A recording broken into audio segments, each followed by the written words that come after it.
And it's a very simple but a very radical conclusion. And I'd like to now dig more deeply into this and provide the evidence for this framework that we've developed. This framework is predicated on the view that the same mechanisms that encode suffering and encode trauma, and these are mechanisms of neuroplasticity, which simply refers to the fact that our brains change in response to experience and training, and epigenetics, which is the genomic equivalent of neuroplasticity. And it simply means that the expression of our genes, the extent to which they are turned on or turned off, is influenced by our environment and also influenced by training. So these mechanisms can be harnessed for the good. And so I'd like now to consider what the key pillars of well-being are that exhibit plasticity and can be enhanced through training. And these were articulated in a scientific paper that we published in 2020 called The Plasticity of Well-Being, a training-based framework for the cultivation of human flourishing. So what are these key pillars? The first pillar is awareness. It's where mindfulness would be. It's about being present, and it includes skills of attention, of self-awareness, and it also includes the capacity for meta-awareness. Meta-awareness is the capacity to know what our minds are doing. And if I were in person, I would ask all of you to please raise your hand if you think you know what your mind is doing. I'd also ask for people to raise their hand if you think you don't know what your mind is doing. And then I'd ask, how many of you think this is a ridiculous question? Well, how many of you had the experience of reading a book where you might be reading each word on a page, and you read one page, a second page, and after a few minutes, you have absolutely no idea what you've just read. Your mind is lost. Well, the moment you recognize that your mind is lost, that's a moment of meta-awareness. And it turns out that that can be trained. And that is a really important attribute of all other forms of human transformation. We cannot transform our minds unless we know what is occurring in our minds. The second pillar of well-being we call connection.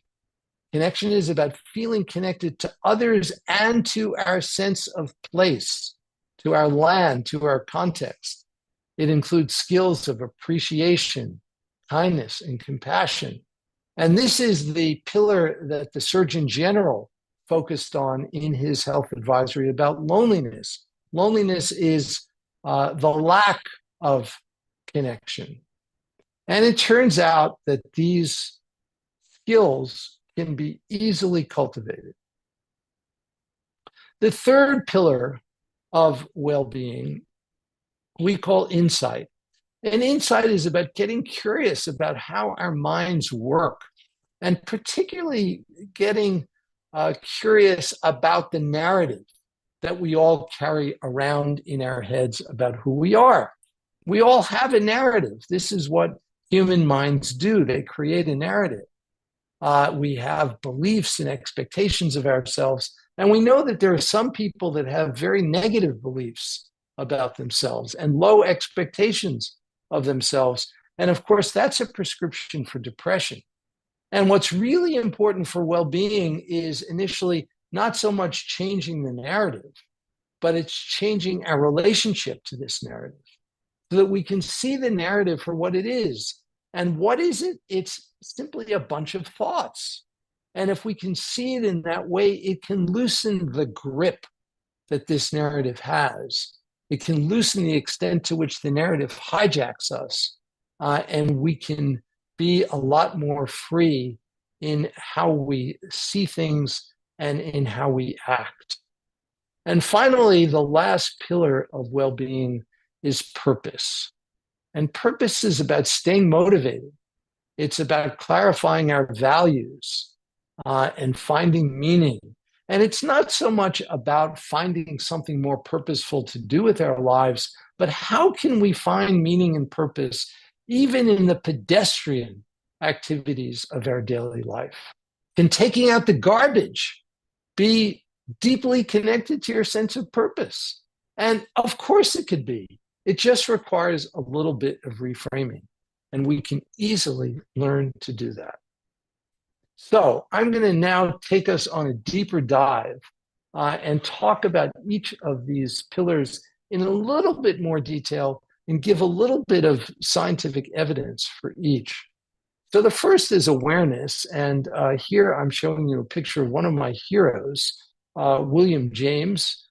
He published a very famous 2-volume tome in 1890 called The Principles of Psychology. And in this 2-volume tome, he has a whole chapter on attention. And he said the following in this chapter: the faculty of voluntarily bringing back a wandering attention over and over again is the very root of judgment, character, and will. No one is compos sui if he have it not. And education, which should improve this faculty, would be the education par excellence. But it is easier to define this ideal than to give practical directions for bringing it about.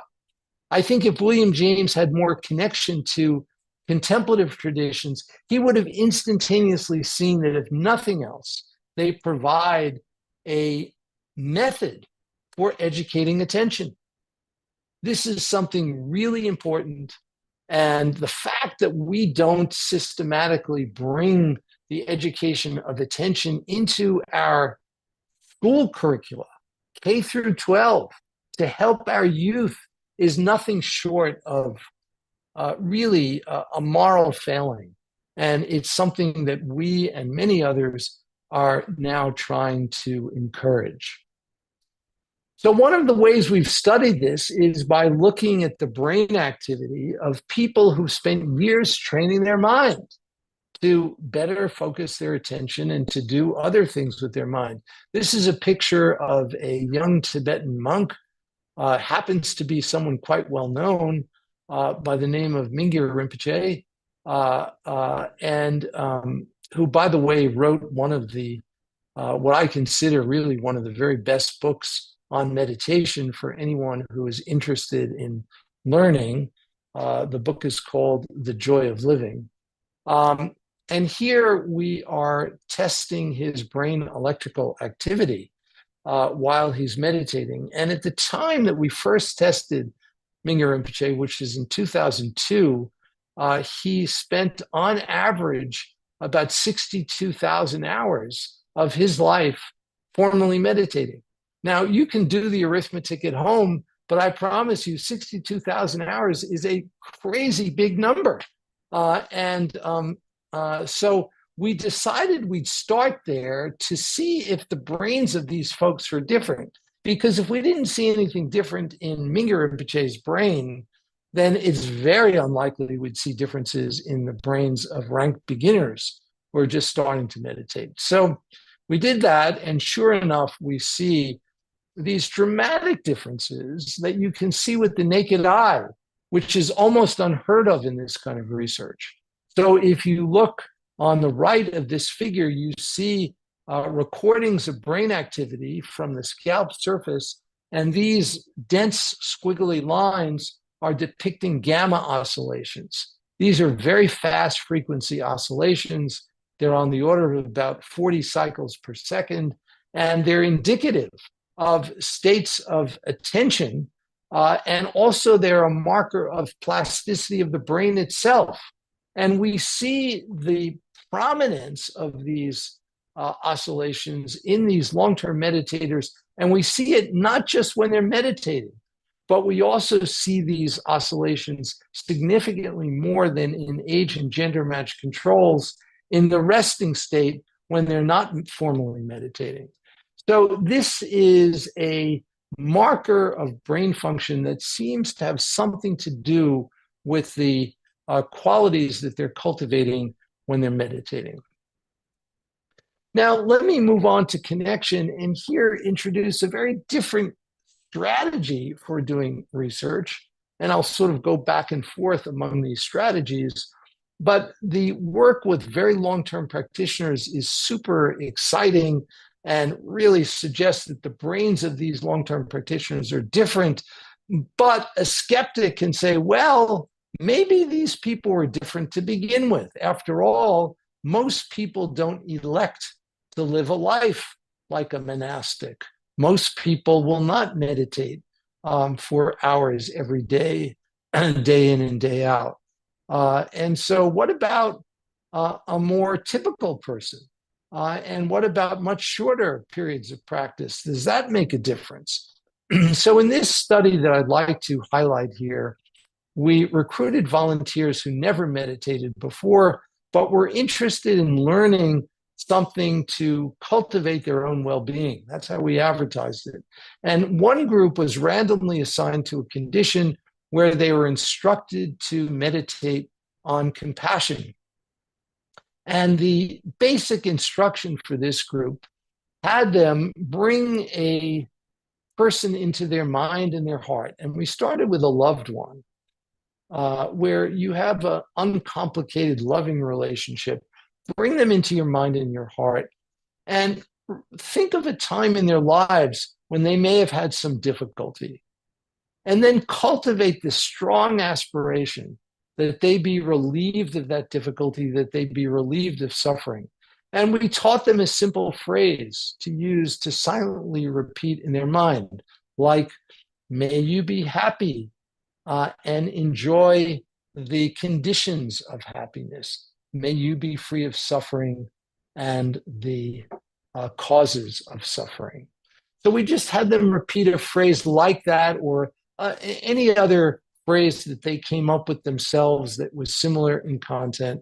And they did this for a loved one, they did this for themselves, and eventually they did this for a difficult person, someone who really pushes your buttons, maybe not the most difficult person, but someone who pushes your buttons, and had them go through this in a very genuine way, wishing that they be happy and enjoy the causes of happiness and be free of suffering and the causes of suffering.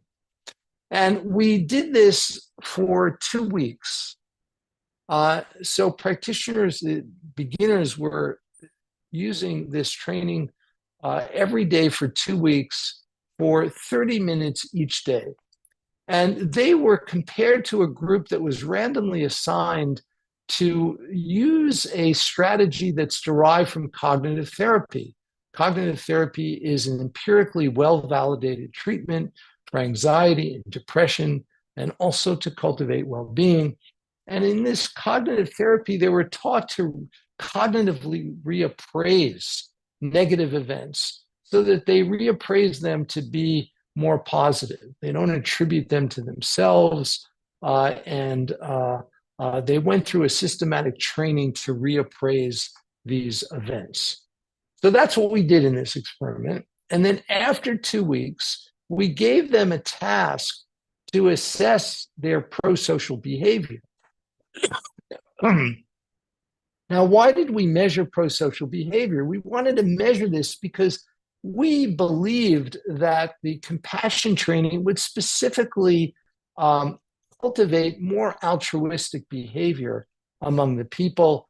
And so we gave them what in the scientific community is regarded as a very hard-nosed measure of altruism, which is costly altruism, where they actually had to give up real money that they were earning to render another interaction to be more fair.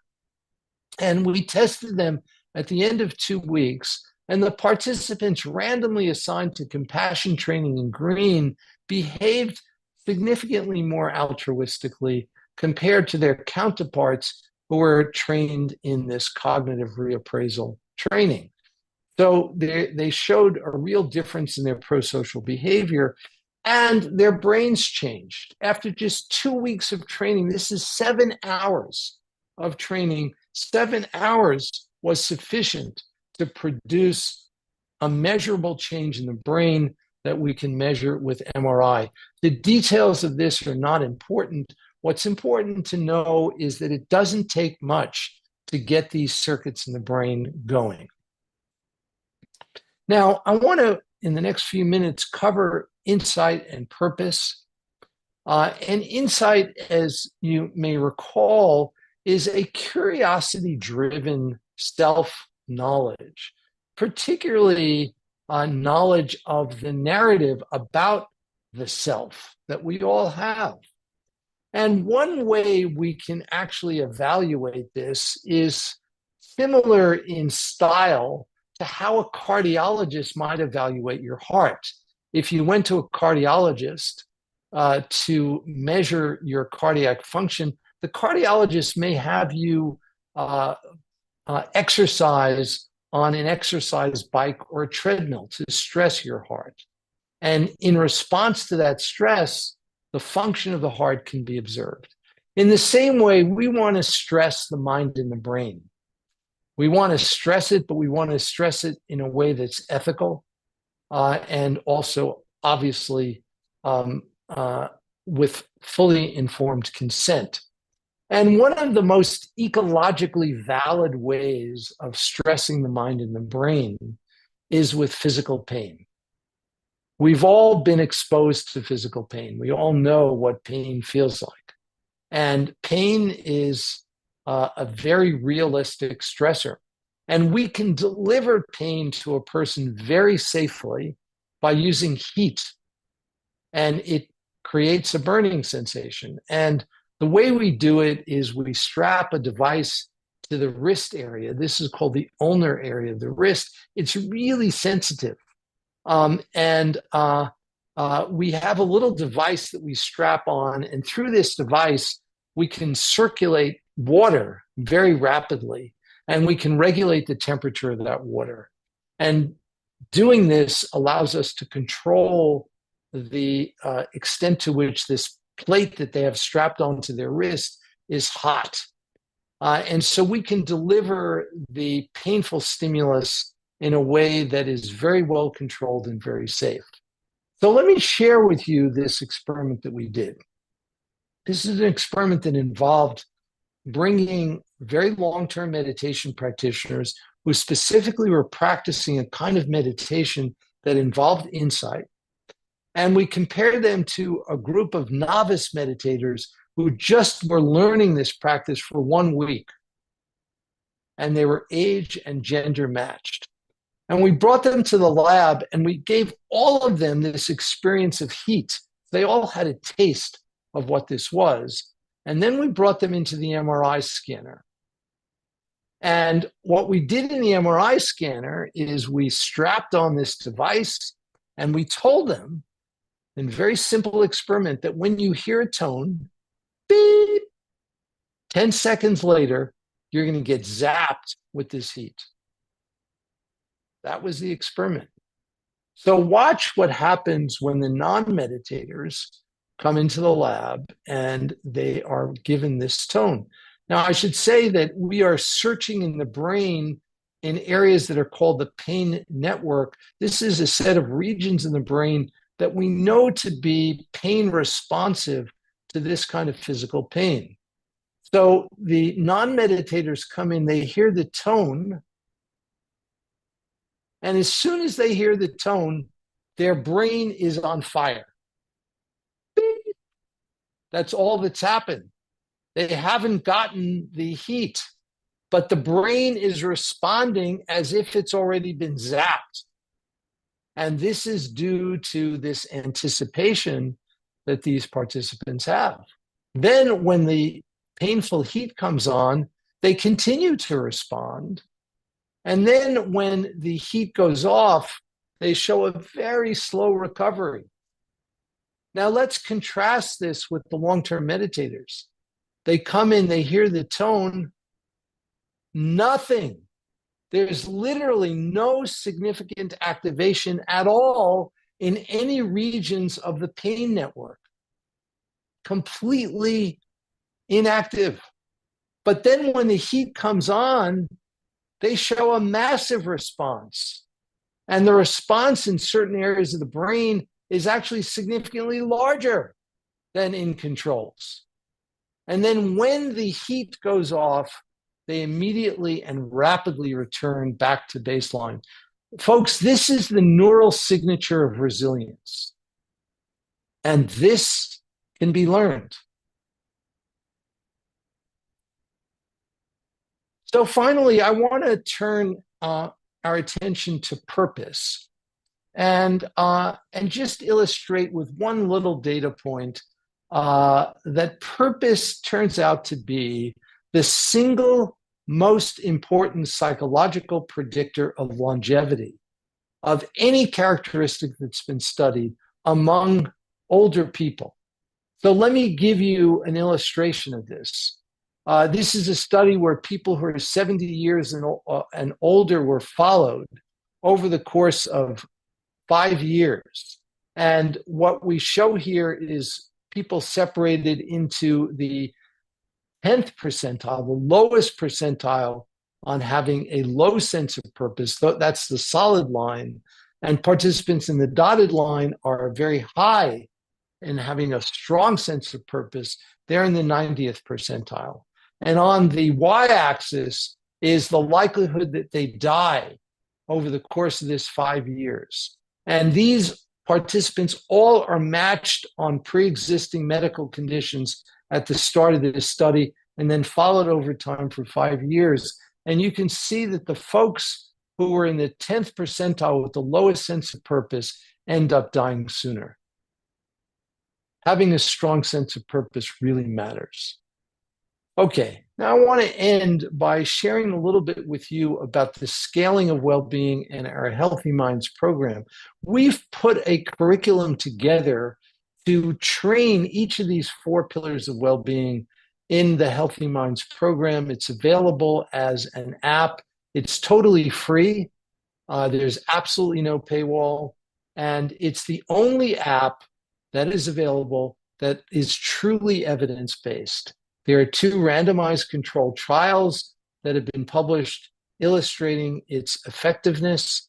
There are 3 more in the works, and the data are very robust. If you want to learn more about it, you can go to tryhealthyminds.org.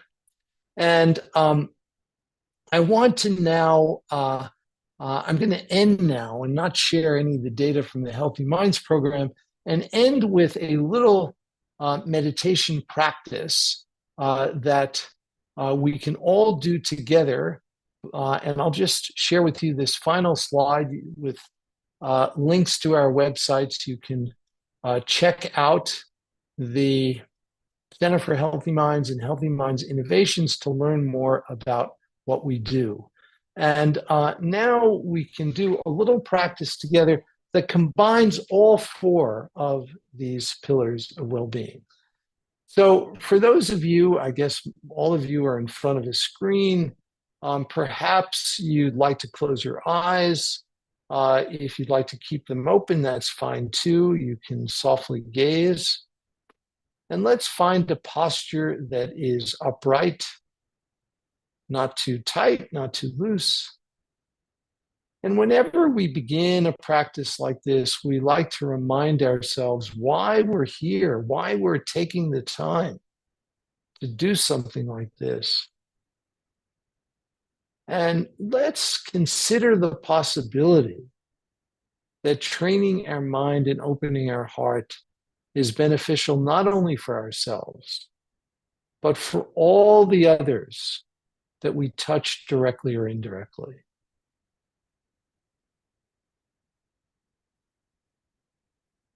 And with that intention as a backdrop, let's simply begin by bringing awareness into our bodies and noticing whatever might be arising.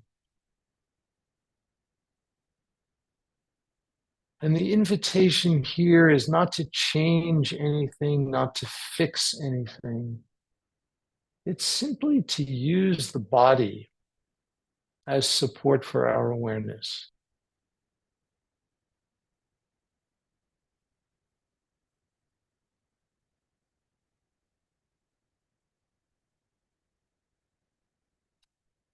And now I invite you to bring into your mind and into your heart a loved one, and reflect on how this being, it could be a pet or a person, how this being has been helpful and beneficial to you, and allow a natural sense of appreciation to emerge.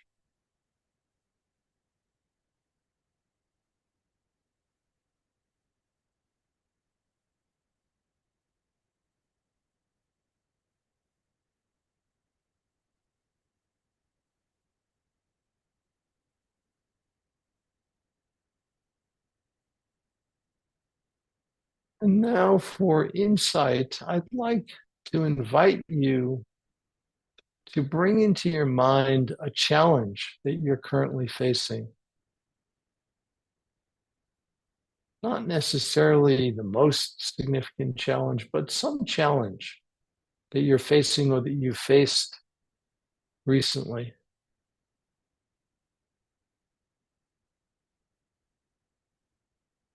And reflect on your beliefs and on your expectations surrounding this challenge.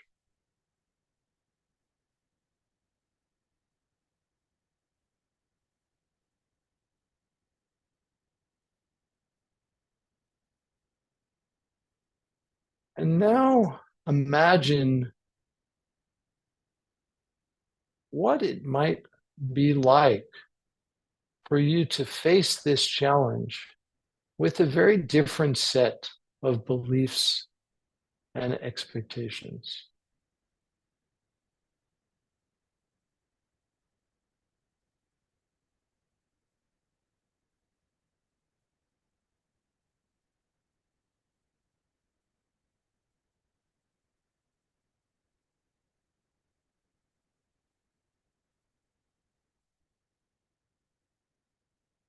And finally,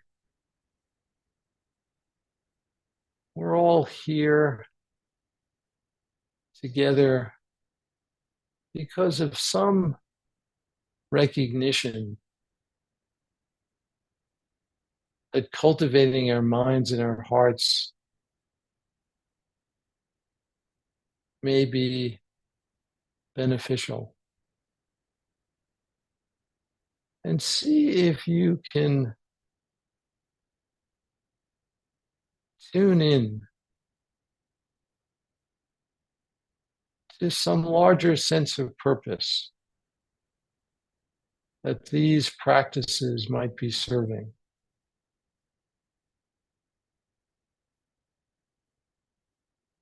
Envisioning how these practices can really be of benefit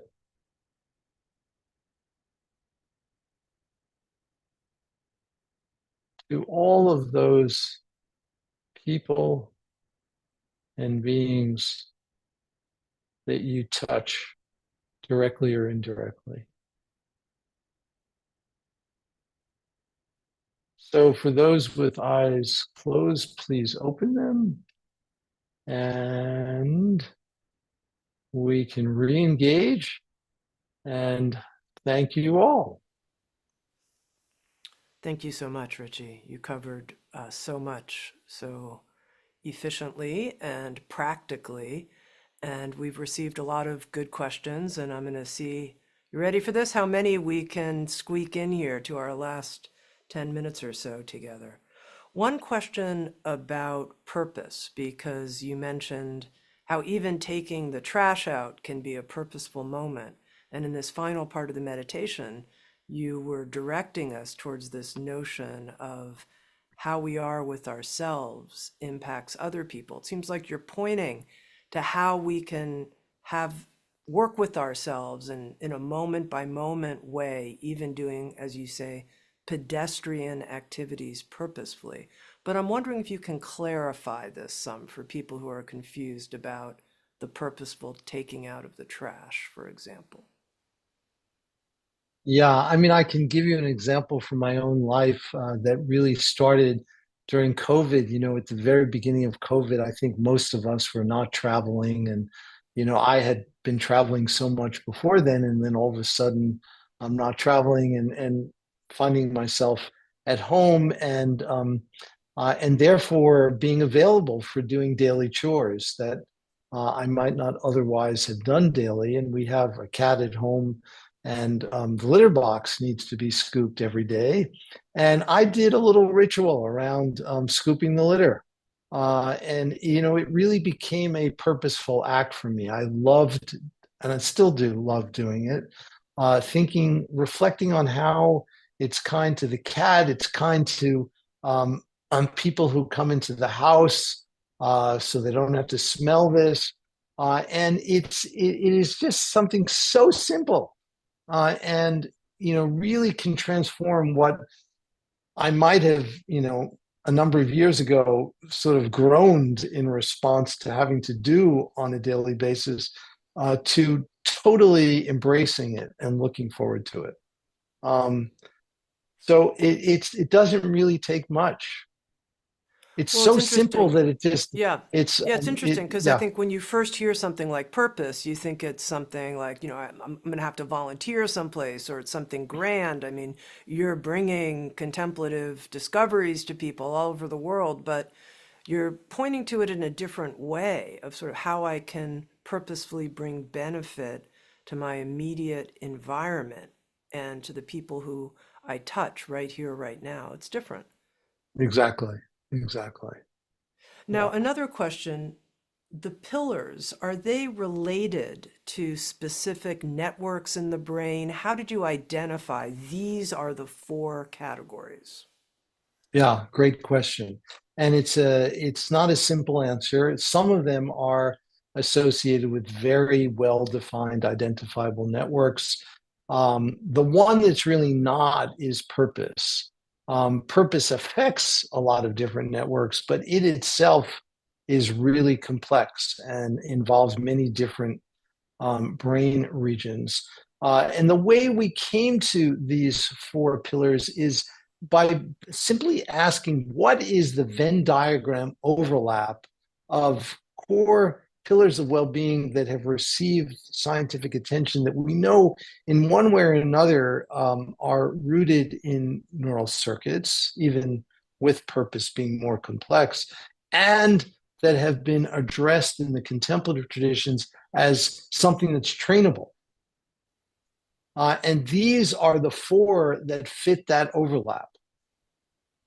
And one of the things that you would find is if you looked at other psychological theories of well being, two of our pillars are commonly found in almost every other framework of well being. And those two are connection and purpose. And the two that are totally unique are awareness and insight. I wonder if you can say more about connection. Someone wrote in, I'm wondering if you have any thoughts on how I can start to engage in social connection when I don't immediately have anyone to connect with. And, in the practice, you had us do an appreciation practice where we weren't actually, making a date with a friend. And so I want to get really practical here on how we build that out. Does it have to be person to person? Is this more, oh, I'm doing a loving kindness practice inside myself, by myself at home for people who are far away? Both? Yeah, it's a great question. And the sort of really hard-nosed granular answer is we don't know. Um, what I would say is that based on what we do know now, that the mental exercise, that is the contemplative practice, is important in helping to facilitate actual real behavior. And so, just to give an example, one of the simple practices that I do, and this is another tip for viewers. One of the things I do on a daily basis is after I meditate in the morning, I go through my calendar for the day. It takes about 90 seconds. And I just look at all the people I'm going to be seeing that day and just reflect on either some positive qualities about the person or how I can be most beneficial in that meeting. And it really doesn't take much. It's a simple appreciation practice. And, I find that it helps me when I actually encounter those people in in my day. And so even if a person doesn't have a lot of people around, all it takes is one or two encounters, and it might be having a warm-hearted smile with the cashier at the local grocery store. These are the elements that are part of the fabric of our social lives.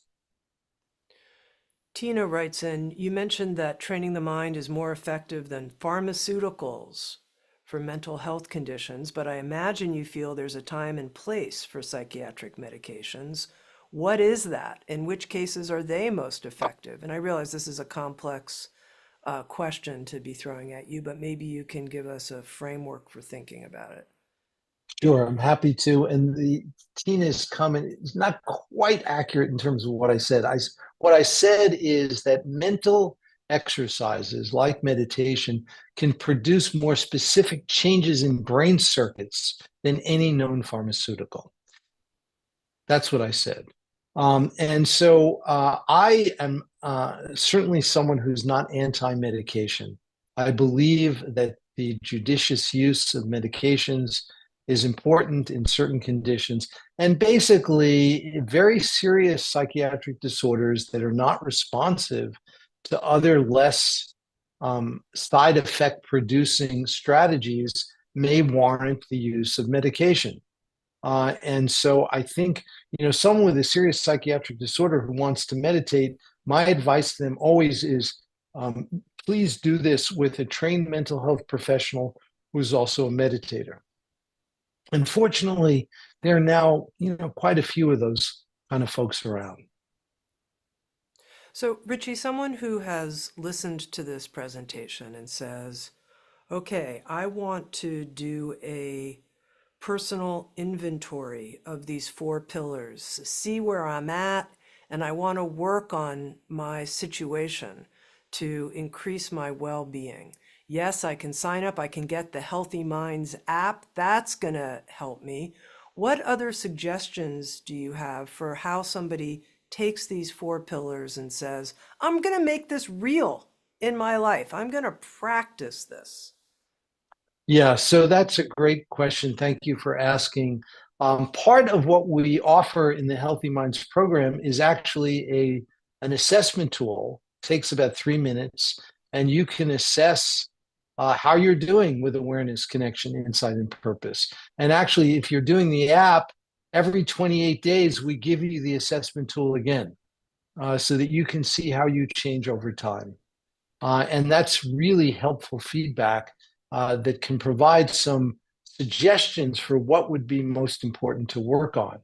And I would say that the single most important thing is to do this on a regular basis. And you don't have to fit in any special posture. You don't have to do this as formal meditation. You can do this while you're commuting. You can do it while you're doing your laundry. And there's a whole